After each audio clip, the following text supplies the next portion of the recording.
Everybody, and welcome back to another movie review. I'm Chase Lee, and the movie I want to take a look at right now is Blumhouse's Fantasy Island, because that is how it is labeled in the movie, so that is what I will call it. It's the same thing for Truth or Dare.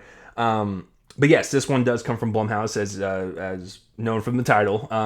But Fantasy Island is directed by Jeff Wadlow, who did bring us the other Blumhouse's title, Truth or Dare.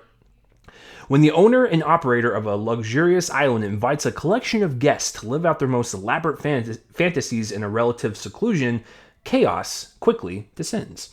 So, an interesting premise for sure, but that is where we are with the movie. So, I'll try my best to keep out of spoiler territory, just in case if you want to watch it, and if you are a thriller horror fan, you might get a kick out of it, regardless of what I say. But go support these movies on VOD. Since we're all in this situation. Speaking of this situation, all of us can't go to the theaters now, so we have to find different avenues of content to review or catching up on stuff that we missed in theaters, and just kind of seeing what I can watch and review for you guys. And I wanted to pick this one because I'm a Blumhouse fan. I do watch everything that comes from that production house, and I like some of them. I hate some of them. It just kind of depends on which route we're gonna go with on that. But I do appreciate what they're doing in the horror thriller genre, and giving these kind of smaller ones a chance to kind of shine in front of a lot of people.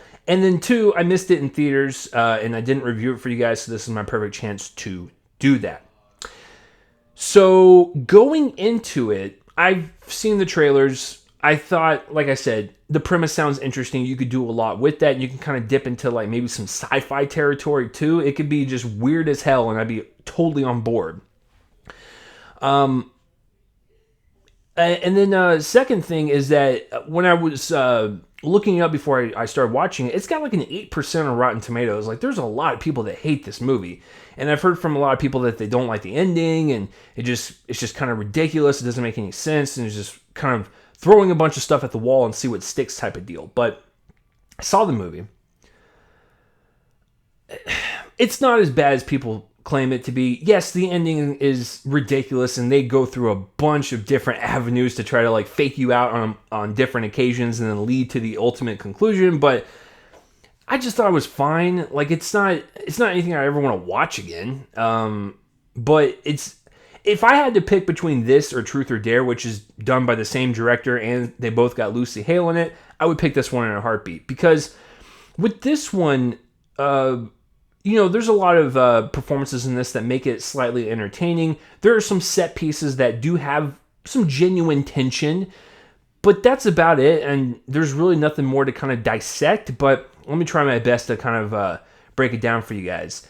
I think with the actual story, and having Michael Pena as the island curator that's doing all this and stuff, there is something there. And to be quite frank with you, you can actually use this concept to draw out into a mini series, or something that you would premiere on Shudder, or even HBO or Showtime or whatever. I just feel there's a lot of richness there that you could actually take and go more the horror drama route, and using drama and real emotional depth with characters and their problems and the fantasies that they want to, get. You can use that and have horror as a backdrop, versus the opposite.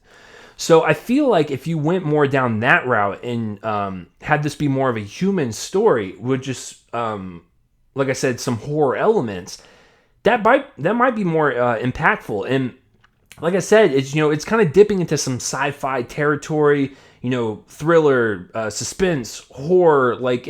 It's got a bunch of stuff going on, and you could do something out of this, but they decided to just make it a cheap horror film and not really have anything too much to say about it. Just more of here's a nice set piece here, here's a nice set piece here, here's another one over here, and they all kind of come together towards the end, and you're okay.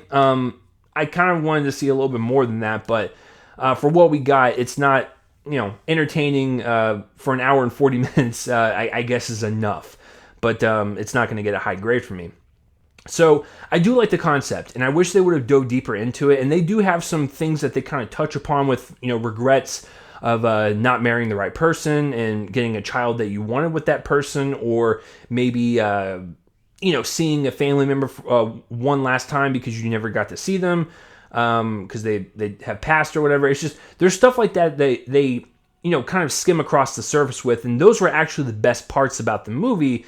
But then you would get into the kind of horror element, and it just seemed cheapened by everything that kind of played before it. So if you did this into like a series and you kind of drew it out a little bit and you focus more on the people's regrets or their fantasies and how it emotionally ties to them, you could have something. And I would watch it.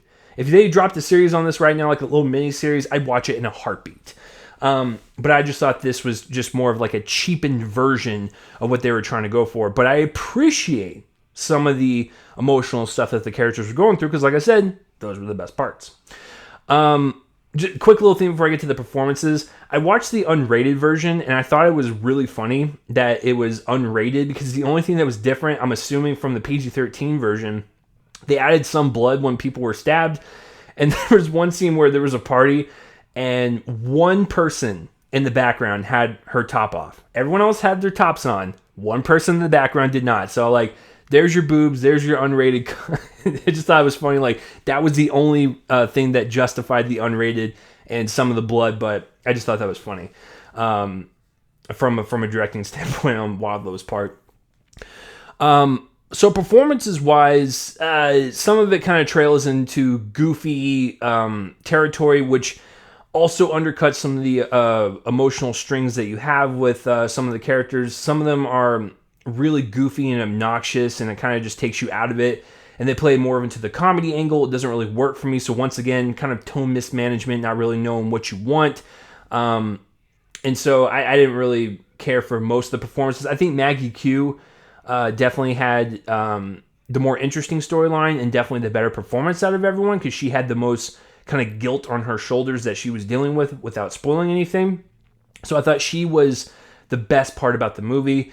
Michael Pena's just there to basically be like, you have one fantasy, complete it. And he would say the same thing over and over again. He doesn't really add much to it. And even when you get to the part where the reason why he's on the island and stuff, it's like, I don't know. It just, to me, like, he's a great actor, but he just doesn't sell this kind of like, I don't know, this person that's in charge of this island. It just seems like he was another player in the game when he should have been more of like the head villain, giving off that type of vibe, even though he may not be the villain if you watch it. But yeah, and I obviously I said this in Truth or Dare, and I'll say it again here. I just don't like Lucy Hale in this one either. It just, I don't know. She seems really over the top, and I get it. Like, that's kind of her character, but it just comes across as ridiculous, and it just kind of, I don't know. It just kind of, she seems to outdo everyone else in the movie, and it just, I don't know. I didn't buy it one bit, especially like towards the end of the film. But she did the same thing in Truth or Dare as well. So her and Jeff Wadlow just need to do a third one where she also is doing the same thing so they can have their trilogy. But yeah, I just, her character definitely not likable at all. And just, even when she tries to redeem herself and then she flips back and forth, it's just like, whatever. But like I said, Maggie Q was definitely the best part. And then, hold on, let me check in real time here, because there was also another performance that I quite enjoyed because I liked his story.